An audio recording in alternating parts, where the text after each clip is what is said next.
Trump rushes to rescue of besieged party switcher. West Virginia Governor Jim Justice needs help to win re-election, and two of Trump's top political hands are stepping up.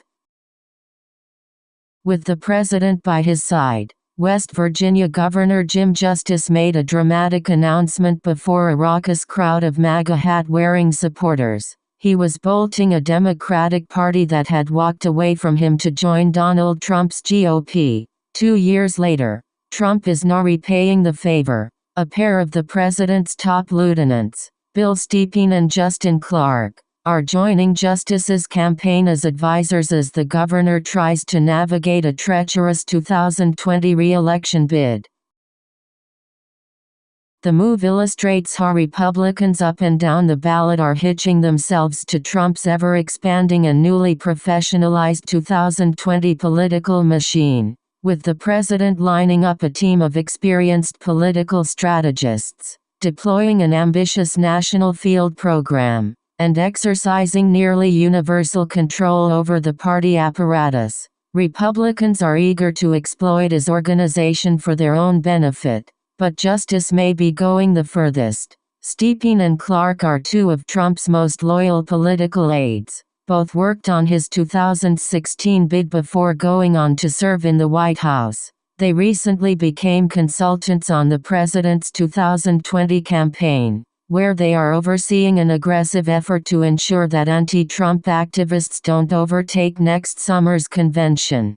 Justice has long been a top priority for the administration. Before announcing his August 2017 party switch, the 67-year-old coal mining executive went hunting with Donald Trump Jr. and met with the president several times in the White House. Last year, Trump, who has taken to calling the 6.5-foot governor Big Jim, traveled to the Greenbrier, a luxury resort owned by Justice, to headline a pre-July 4th event for military personnel and veterans.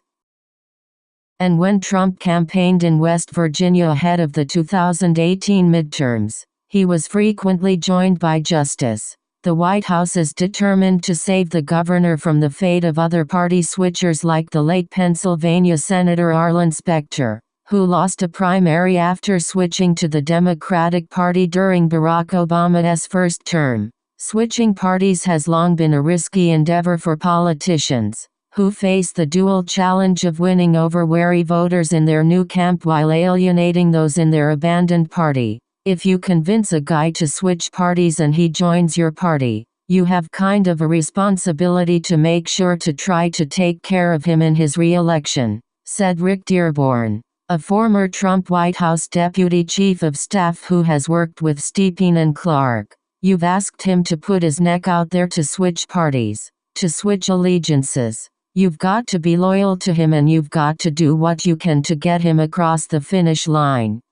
Dearborn added that Stepien and Clark's deep understanding of Trump world, and their long-standing connection to the president, makes the two uniquely suited for a Democrat-turned-Republican governor running for re-election in a state where Trump is popular. It allows him to send a message that, hey, not only did I switch parties, but I'm loyal to the president. I've got two of his top lieutenants helping me on my campaign, Dearborn said. Justice is under mounting political pressure as he kicks off his re-election campaign. The governor is trying to fend off a rebellion from conservatives who view him with suspicion given his past Democratic Party affiliation. Several local GOP organizations have approved resolutions expressing no confidence in him. At the same time, he's facing questions surrounding his personal conduct. On Tuesday, Forbes published an investigation into Justice's financial history which detailed how he'd failed to pay taxes on a plethora of businesses he owns. The Department of Justice, meanwhile, has launched an investigation into some of Justice's companies. Senior Republicans in the state are increasingly convinced that he will face a serious 2020 fight, possibly in both the primary and general elections. Among those weighing a bid is Democratic Senator Joe Manchin, a former Justice supporter who has since become a sharp critic. Manchin previously served as West Virginia governor and said he loved the job. Many believe Justice's fate hinges on Trump, who won West Virginia by 42 percentage points in 2016. The president's involvement in the race could help solidify the governor's standing with conservative voters who aren't yet sold on him.